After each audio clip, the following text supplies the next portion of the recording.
I woke up one birthday morning and found two things on my dresser. A Hot Wheels pencil sharpener with mounted die-cast, and this. 3D Ultra Lionel TrainTown. Appetizers my sister left me for bigger gifts yet to come. Ironically, I'm pretty sure I got more mileage out of this than any other present I got that day. Having grown up with Thomas the Tank Engine, how could I resist? But little did I know about Sierra's reputation. This intro screen is pretty neat, especially when you wait a moment and watch a steam engine pull in with pinballs and golf balls. Buy our other 3D Ultra games! If you wait even longer, the passenger liner will leave, and then it cuts to a montage of a steam engine going through all the environments you can explore. Well, most of them anyway. A relic of a bygone era where they used to show these little demos if you waited around long enough. Anyway, let's get started. Quiet now. Quiet, everyone. Thank you. The residents of Lionel TrainTown would like to welcome you. Please sign in or choose a previous player from the list. Once you sign your name or pick your name from the list, you're taken to the job rosters, organized into 5 categories, as our friend here will explain. Caboose washer jobs are very simple. Beginners welcome. Hobo bouncer jobs aren't too difficult. Just about anyone can have fun with them. If you want a challenge, grease monkey jobs are for you. Fire stoker jobs are not for the faint of heart. Play at your own risk. The gloves are off with whistleblower jobs, no holds barred. That's one way to put it. I'm not going to be thorough about every single level, or I'll be here all day. If you do want to learn every single thing about the game, the tutorial jobs are very in-depth. Too in-depth. It's downright patronizing how extensive and hand-holdy it is. I don't much like being treated like an idiot, and even as a kid, I figured out what to do by just jumping right into the first caboose washer job and figuring everything out on my own. So I'll just give you the gist of what's in store. Hands up all along the track! The caboose washer jobs are quick and easy, usually requiring little more than getting from point A to point B to pick up and deliver the loads. They ease you into the experience and introduce new elements slowly. Right away you get acquainted with the engines you'll be using. A generic steam engine, Mavis's yellow cousin, and the occasional Santa Fe diesel engine. Honorable mention to the hand car, NPC exclusive commuter train, and of course, all the rolling stock. Particularly the cars that they went through the effort of modeling, like the car carrier, which is rarely used, and the covered gondola, which is never used. There's even the caboose, but I don't even know if it does anything. Maybe it helps you with braking, but it doesn't even matter because you don't even get it for 99% of the jobs. And even when you do get it, it's generally a waste of space anyway. But it's still fun to attach one to the end of your train when you do get the opportunity. The trains are all based on their Lionel counterparts, and their animation is silky smooth. Well, as smooth as it gets at 20 frames per second.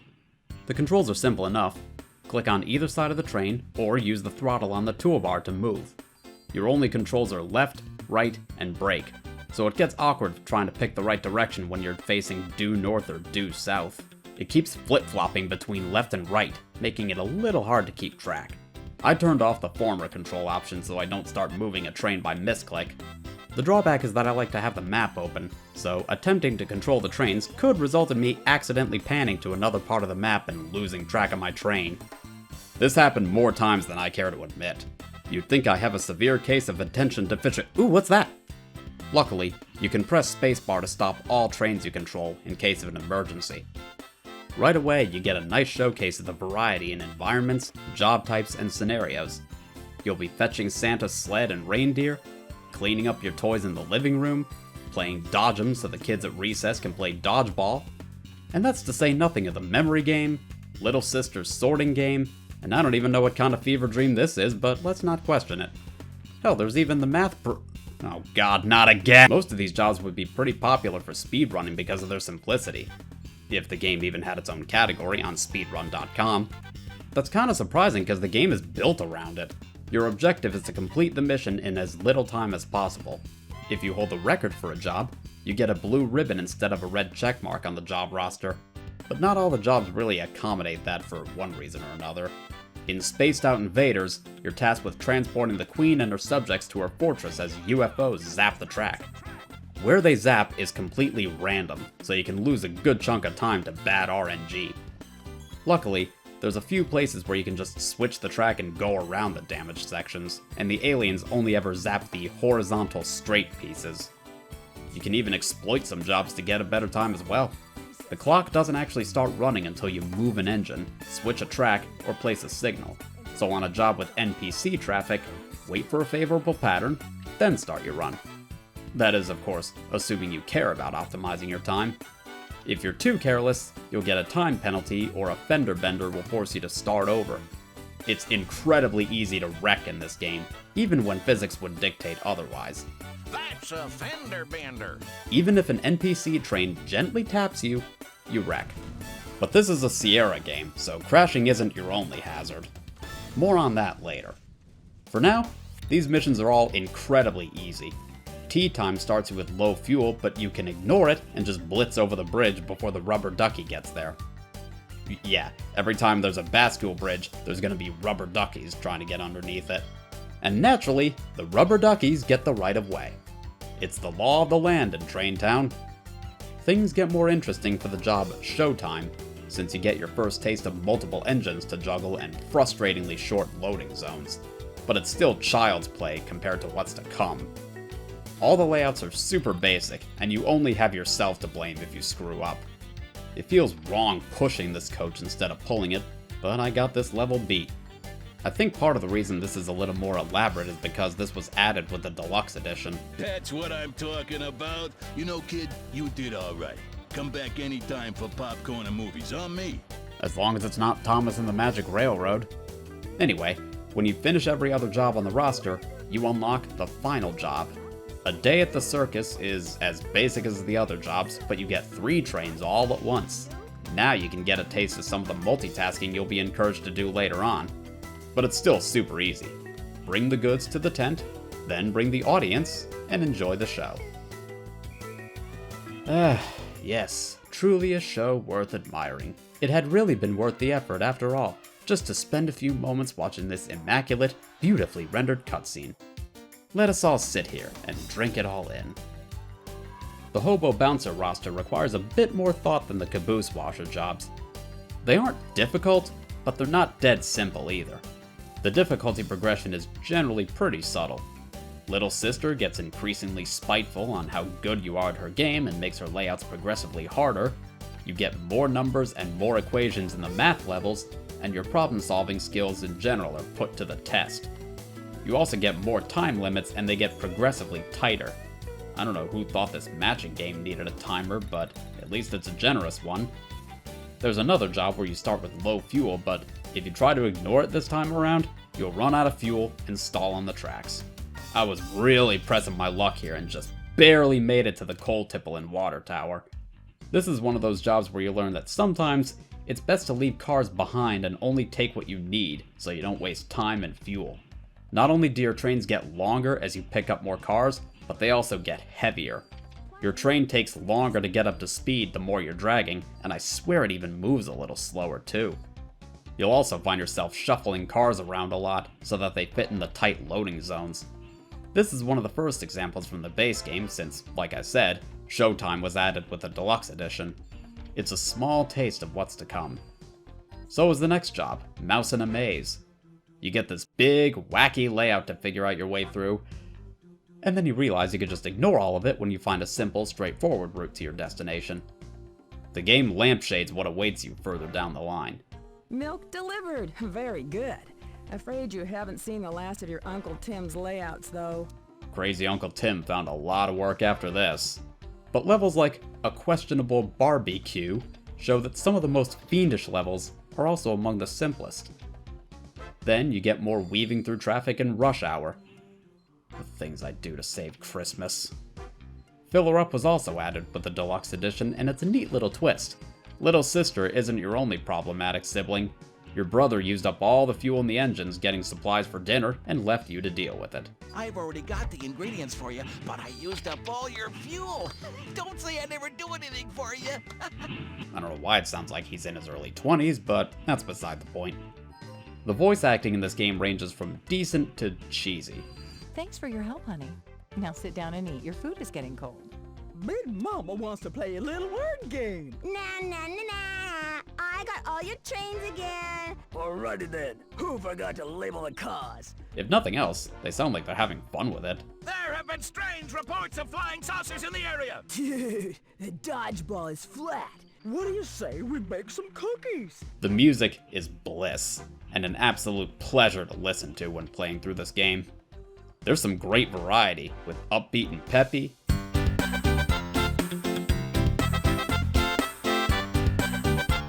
energetic jazz,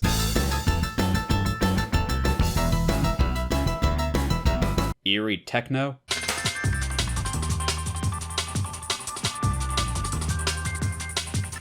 rock and roll,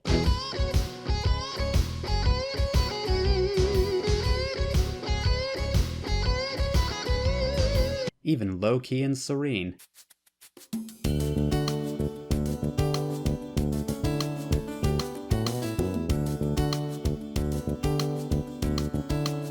A lot of it seems to be recycled from The Incredible Machine, but it doesn't even feel that out of place. In so many regards, this game has heart and personality. That even extends to the silly names and blurbs that pop up when you mouse over certain items and places in the in-game world.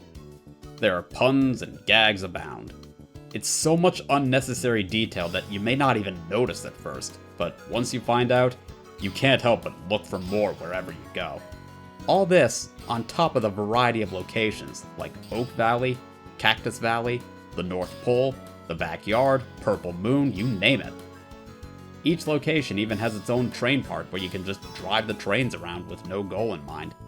If that's not enough, the Layout Tinkerer lets you make your own custom layouts in every environment. All that personality helps it stand out more in my memory, even though I never had the deluxe edition as a kid. So why am I playing the deluxe version and not the original release? Well, frankly, it's just the superior version. Layout Tinkerer, more missions, various improvements, and some jobs were patched to be easier. Plus, it has some really helpful cheats, which, given what I'm up against here, are friggin' godsend. The last job in the Hobo Bouncer roster is a unique twist. Purchase supplies to build a Statue of Liberty replica, keeping an eye on the changing prices so that you stay under budget. There are no other jobs like it, which is probably for the best because waiting around for the prices to drop is tedious to say the least. But while you're waiting for a bargain at one depot, you could use your other 2 shunters to get work done elsewhere. All that micromanagement encourages use of signals to automate the process a bit. You can place down signal flags, which disappear after one use, or semaphores, which stick around until you personally delete them. Red means stop, blue means reverse, and green means go. Someone call Percy, we finally found the elusive backing signal! Signals are great for juggling multiple engines, but you can't always place them exactly where you want them. Every track piece has a few designated spots where they can be placed, probably for optimization, which means there's every opportunity for you to forcibly come up short or overshoot the loading zone, or just get stuck right in the middle of it. Still, they come in clutch, particularly if you don't want a train to accidentally crash into something. But that only helps you so much when 2 of the shunters are low on fuel, so you either have to coordinate them to the refuel station, or just do everything with one engine. 16 minutes later, with $23 to spare, Lady Liberty is finished. On to the Grease Monkey roster. This is where the game starts testing your resolve with some challenging but nonetheless straightforward jobs. About half the roster is numbered, as they're all part of the same continuity. I'll touch on each one as we get to them. Unfortunately, we're off to a bad start with another math job. Look, I made my disdain for math pretty obvious in the last video, but at least you had everything laid out in front of you. Here, you're expected to use all the numbers to form valid equations from scratch. There's only ever 1 or 2 workable solutions, so it's just a glorified guessing game. Welcome to the wonderful world of Sierra games. Luckily, I have a solution for this. Shift/Lionel. Hey look, I did it! On to the good jobs. Recyclemania really starts pushing the envelope with planning and arranging your cars, or even leaving them behind when you don't need them. The one-way tracks force you to make multiple round trips, and the bascule bridges force you to plan carefully if you're going for a fast time. Definitely place semaphores at the bridges so you don't crash. There's no special animation for driving off the bridge or getting stuck on it while it's trying to raise. It's always just the usual fender bender. You can turn off speed collisions, but the time penalties are so harsh you might as well reset if you care about time. The final matching game is absurd. How the hell are you supposed to match all these in 5 minutes? Well, if you're as bad at this as I am, the answer is just barely. And this is after the deluxe edition added an extra minute. How about no timer at all? That'd be preferable. Anyway, after matching all the loads again by the skin of my teeth and playing Sisters Insipid game again, we get a new kind of job. Here is mission. Track never finished. Must place new track so to make deliveries. Use least track you can. That delivery was about as clunky as I'd expect for a Russian who barely has a grasp on the English language. I'd probably be about as clunky if I tried speaking Russian. The track editor tool in the deluxe edition is more advanced and flexible than the original release, even letting you save your layouts. What I find funny about this mission is how fleshed out the track is, to the point that all it needs are finishing touches that no one bothered with until you showed up. Look at this. They built the curves between these sections of track, went on union break, and never came back. Were they just trolling? Obviously, this is the devs nudging you to build the track a certain way, but I find it hilarious to think about in the context of the world. Funnier still is that you can just ignore it completely if you want, but that'll look silly, so I decided to play along. Once the track is finished, it's just another bog-standard delivery job to keep the farms maintained. The next job requires you to coordinate NPC traffic with semaphores. There's a funny challenge that just about everyone who's played this game has to have tried. Set all the semaphores to green, cross your fingers, and if you're lucky, you win by doing nothing. You can even exploit the semaphores by placing green flags next to red semaphores to make them check their brakes before passing. Next up, we get some classic Sierra bullshit. A UFO crash landed and apologized for destroying some of the track, and you're tasked with bringing it supplies to help with repairs. How do you know which loads the alien likes and which it doesn't? You don't. Some of them you can kind of infer. They abduct cows often enough that they'll obviously accept a load of them, while wood chips are useless to an alien craft. But most of it is just classic 90s adventure game puzzle logic. If you bring them something they don't like, they'll send their friends to destroy another section of track. You can fix the track, but come on, aliens! How can I help you if you won't tell me what you want and your buddies keep destroying the track? Ooh, a word scramble. Now this is more like it. It's a really neat application of using trains to solve puzzles. The game could have used more puzzles like this. With that out of the way, it's on to the meat of the job roster, building Mayor Fat's tourist attraction. This is a 6-phase journey starting with groundbreaking. A small rail line has been built leading to the construction site, giving you tight quarters to navigate and narrow loading zones to deliver the equipment. Shuffling and shunting all the cars around is just a taste of what's to come further ahead. A bridge too far sees the railway expanded as the workers start reaching out to other industries in the network, and your diesel shunter is swapped out for a steam engine. Deliver the loads to the worksite, keep the local industry supplied and operational, and help expand the railway by building a bridge over the lake, which will grant access to the quarry and coal mine. Striking Manors picks up with further expansion to the network and a labor dispute for you to resolve. You need limestone from the quarry for the construction, but they're on strike and won't provide it until they get not a pay raise, not better working conditions, not union recognition, ice cream. If you bring them ice cream, they'll give you the limestone. Yeah, corporate overlords wish it were that easy to quell striking workers. Funny thing is, the quarry still seems to be fully operational, contrary to the lore. They probably didn't have the budget for a unique animation. I mean, they had to recycle music from the Incredible Machines, so that would make sense. I do love how the network expands, though. At this point, you've gained access to the agricultural and lumber industries as well. And just in time, since you need milk from the dairy farm to make ice cream. Unfortunately, the expansion results in a new, unforeseen problem. In Logistic Hair Raiser, all the cars are scattered around the valley. More railroad to explore means more distance between where the cars are and where you need them to be. You can use the map to track them down, but be careful not to ram into a car you didn't see. And mind those one-way tracks too. They tend to cut you off from the shortest way to your next destination. Uncivil Engineers is the culmination of the railroad's networking and optimization. You're back to the shunter, and the cars are all scattered again, but this time they're mostly where you need them to be anyway. The one-way tracks are supposed to be the main gimmick, but you already had to deal with them in the last job, and there are no noticeable differences on that front. Finally, we get to opening day. Your goal is simple: bring the supplies and equipment for the show, as well as the audience, to the tourist attraction.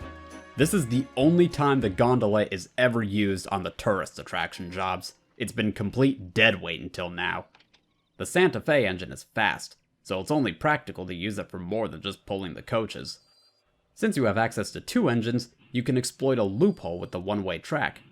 Only engines are forbidden from crossing their threshold from the opposing side. They don't care about rolling stock going through there. On with the show!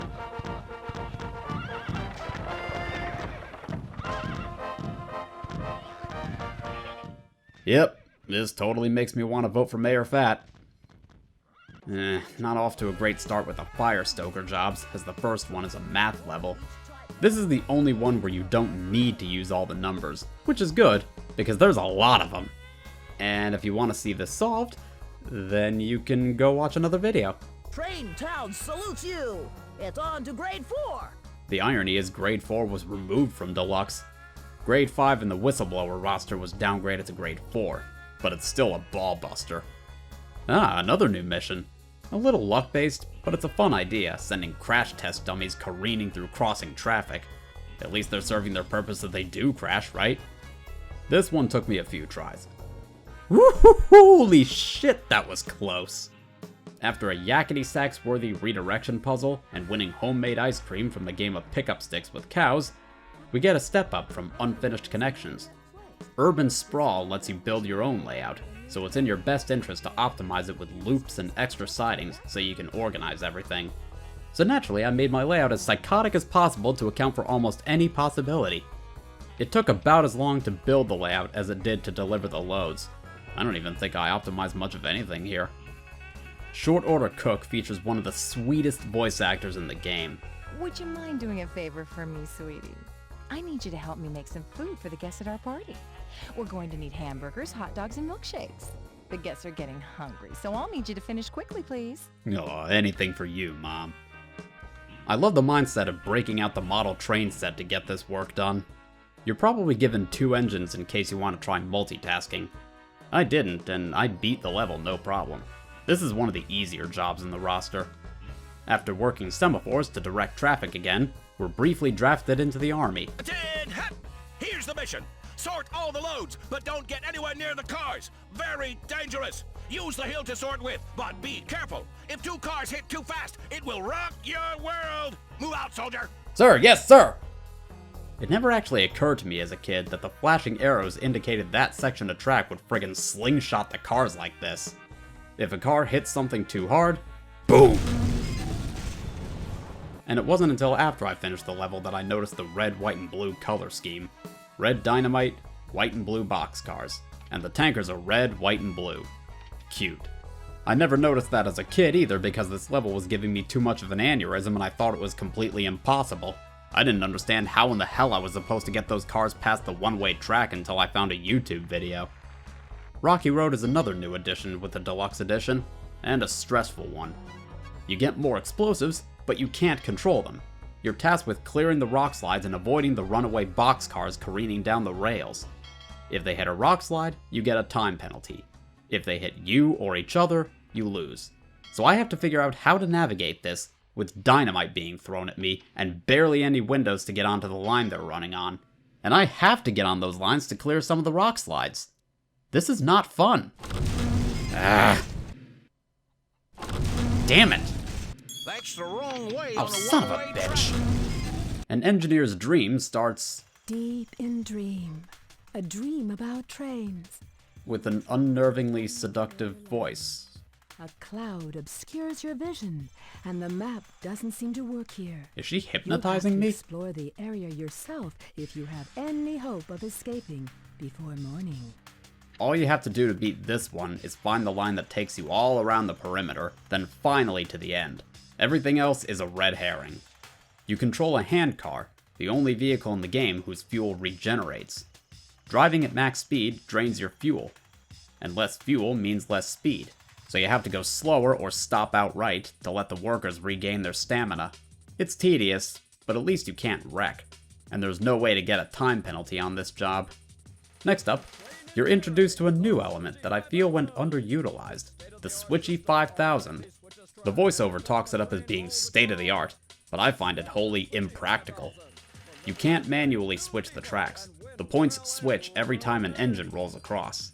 Once an engine switches it, it stays there until a different engine rolls over it. You can't just roll over it with the same engine, even from another angle. It'll just go back to where it was. You're given some extra switchers. Oh, I see what you did there. To help you out, but I pulled this off without ever touching them. You probably won't get the best time possible doing that, though. Then it's back to the North Pole to repair the railroad and make deliveries quickly to save Christmas for a second time. And the layout tinkerer lets me get cuter on this job than the original game's version. Crazy Uncle Tim ain't got shit on me. The unlockable job, Monkey Business, is an oddball for a multitude of reasons. For one thing, it's a rare North Pole mission where you're not saving Christmas. You're helping Santa attract investors to the North Pole by building a tourist attraction, which turns out to be a replica of the Eiffel Tower. What? For another, this is the only job outside the tutorial roster where you see and operate the rotary dumper. For another, this mission features some of the easiest ways to screw yourself into a soft lock. There's no refuel depot, forcing you to spend your fuel wisely, and the game won't stop you from picking up the wrong load. If you pick up a load before you need it, you can't just set it aside or bring it back from whence it came. You're stuck with it. You can still play the job, but you can't win anymore. Now, as long as you don't jump the gun, you won't run into that problem, but I both respect and resent the game for letting a self-inflicted fuck-up happen that easily. This ain't the Caboose Washer roster anymore. When you deliver everything, you're treated to this.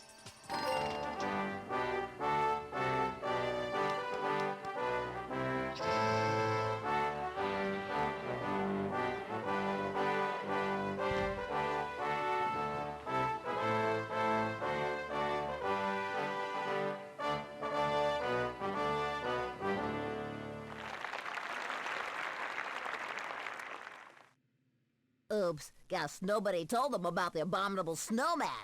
That monster sure likes the jungle gym you built. Whistleblower time! Every engine has its own whistle, so let's hear them! The job roster. Right. This is where things get absolutely brutal, and frequently unfair.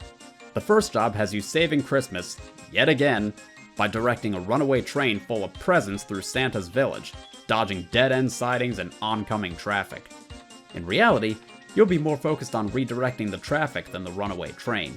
A switcher is followed by a steam engine that's going slightly faster, and they'll crash without intervention.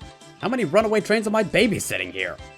Pesky termites is hard for all the wrong reasons. Every so often, a piece of track gets destroyed by termites, and you can't fix it since the whole point of the mission is getting the lumber mill up and running to replace the ties. If you get cut off completely, you have no choice but to restart. But then it becomes reasonable again with the next job, lunchtime. Time to put on the feed bag, and there's a load of hamburgers so close the boys can smell them. Wait. We're just not gonna acknowledge the... Never mind. This is a good old-fashioned, so close, yet so far marathon level. Your destination is just a few lines over, but the railroad workers are too lazy to cross the tracks to get their lunch, so your only way through is the scenic route. That requires you to clear the rock slide, fix the switch, fix the track, clear the reindeer, clear the sheep, clear the cows, clear the rock slide, rebuild the bridge, fix the switch, clear the sheep, fix the track, clear the rock slide, fix the switch, fix the switch, fix the track, all the while shuffling your shunters and handcar out of each other's way. One of the shunters has limited fuel, and then you can finally bring the train to the roundhouse. But the railroad workers aren't the only hungry ones. Pico the T-Rex wants food, and yeah, you guessed it, another guessing game. I didn't realize beards were so nourishing. Good loads are a mix of common sense and sheer stupidity. The ending narration even lampshades as much. Oh, Betty, I think you fed him too many pants. Which means they knew you were going to try feeding him pants as the first thing you did. Then you get a proper puzzle with Tower of Power based on Towers of Hanoi. Move the numbers, one at a time, to the bottom line without changing the order. Deluxe nerfed this one to have 4 numbers instead of 5, but it did not nerf this unapologetic voice acting. You have learned well the art of the trade. Still, good puzzle. With that out of the way, it's time to save Christmas one last time. One-way tracks and tight sidings force careful planning and lots of rearranging. And if that's not enough, every so often, a passenger liner passes through.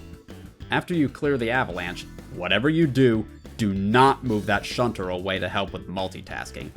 Given enough time, the avalanche will come back! So all in all, there are multiple ways you can screw yourself on this one, but it's mostly on you if you do. I also love that exploiting the one-way track by using a long train to fish for the hopper is a feature, not a bug. Just be careful not to redirect the passenger liner down one of the sidings. The clueless idiots driving these trains have never heard of brakes, apparently. See what happens when you outsource to AI? This game really flexes its potential as a quality, fiendish puzzle game when it wants to. But in the very next breath, it fucks everything up again with another luck-based mission. You're tasked with hauling limestone from the quarry to the concrete plant, but switches keep breaking, rock slides keep blocking the track, and UFOs keep zapping the track. Look at this, a UFO just trapped me. You may say it's my fault for not bringing the repair crane, but come on, how was I supposed to know that was gonna happen? What if a switch broke and a UFO zapped the track before I could get the handcar over to fix it and the switch is locked to the wrong line? By the time you fix all that, you'll run out of time. Of course, you could take the long, winding route the other way around after you clear the animals off the track, but forget it, you'll waste too much time. That's not even accounting for the fact that once you deliver all the limestone, now the quarry wants statues from the concrete plant, so you have to do it all over again. How about the next job where you take different loads through the tunnels to change their contents until you get what you need? How do you know what you'll get from each tunnel? You don't. Not without a walkthrough. Does this intrigue you? Well, it doesn't intrigue me. Little Sister returns one last time with her most obnoxious layout yet, and then we get another Switchy 5000 level. Why is this engine's tender on backward? There actually used to be another Switchy 5000 job on this roster called Expensive Christmas Trees, where you have to navigate a whole maze of auto switch points to get the answer for why Christmas trees are so expensive. According to the elf, it's to pay for the psychotherapy for the engineers after navigating such a nightmarish maze. I guess the price of Christmas trees alone didn't cut it anymore since the mission was removed from the deluxe edition. Too bad these fucking math jobs weren't. All these numbers, all 4 equations, a 15-minute time limit, and 2 trains running laps around their circuit ready to cut you off. Unless you know a nifty exploit to stop them.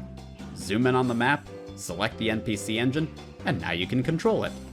They never patched this out, making it a really handy exploit if you don't want to use cheats. Not that it matters, cause I ain't bothering with this shit. Next! Ice Cream Social gives you a long route and not a lot of time to clear it.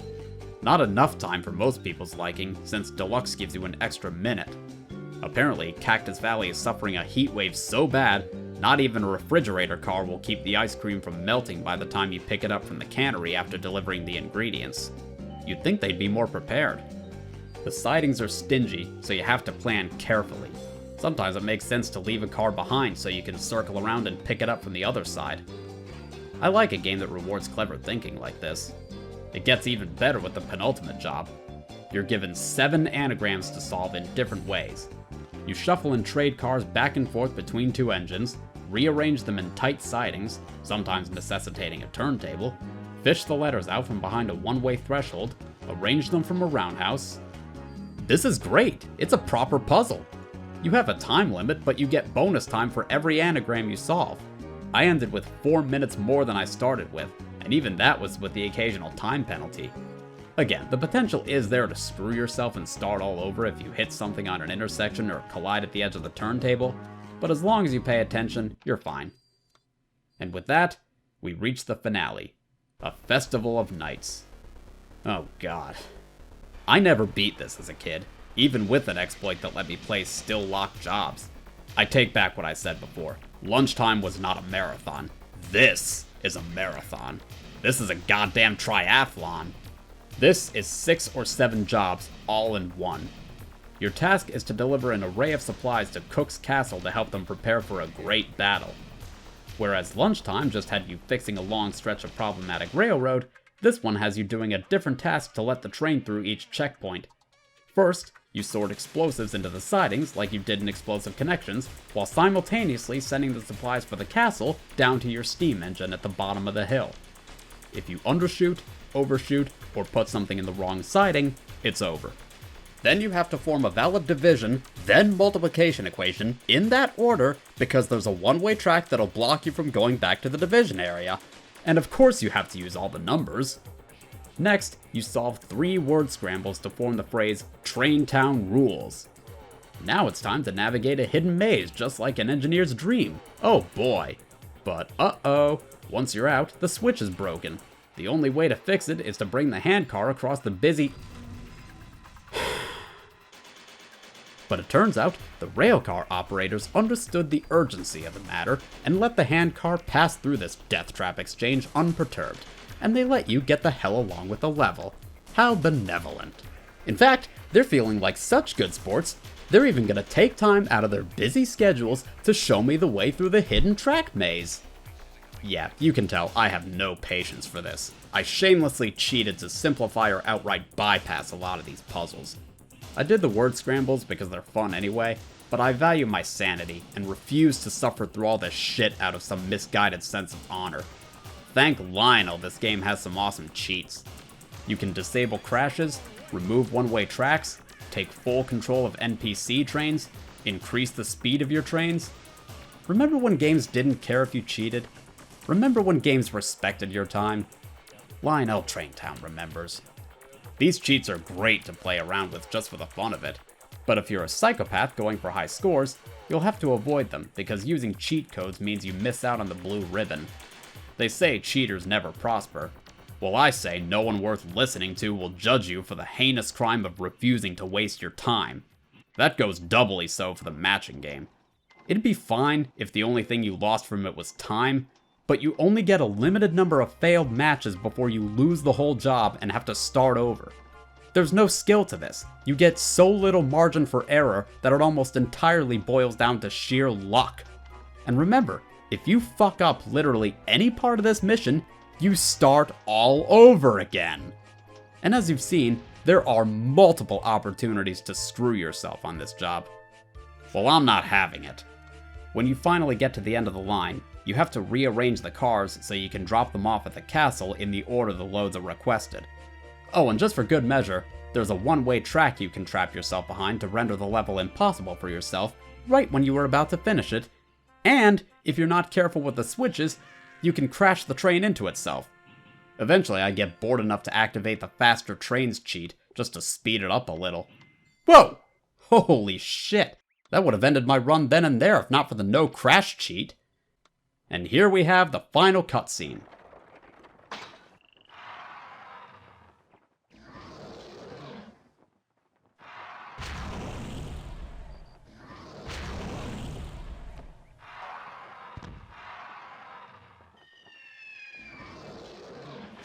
Jesus H. Christ in a shit-stitched handbasket. That was so not worth it even with the cheat. You're a valiant conductor for heroically helping the knights defeat the dragon. Truly, the bards will praise your deeds for generations to come. And from all of us on the Lionel TrainTown development team, thanks for playing our game. We hope you liked it. And that's the end. From here, you can visit any level you want and try to improve your time, or just mess around, build your own levels in the Layout Tinkerer, or explore the train parks in the tutorial roster. Despite a brutally unfair finale and a super weak ending, I hold this game near and dear to my heart. It's not perfect, but it's got enough charm and personality for me to still remember it fondly, warts and all. Some of the puzzles in this game are legitimately excellent, and the gameplay overall is really enjoyable, when it's not a luck-based mission. If you like trains and need a game to flex your old brain muscle, I'd check it out. It's the closest you'll get to your own personalized train set if you never had one as a kid. It brings back memories of those old Fisher-Price train sets I used to play with as a kid, but I certainly never had anything as elaborate as what you see in this game. So that's Lionel TrainTown, an enjoyable yet flawed and sometimes unfair experience. That's the episode. I'm off to ask Edward if he can arrange a visit to the island of Sodor for me, or at least Tally Klin to meet Skarloey's brother. Hey, a guy can dream, can't he?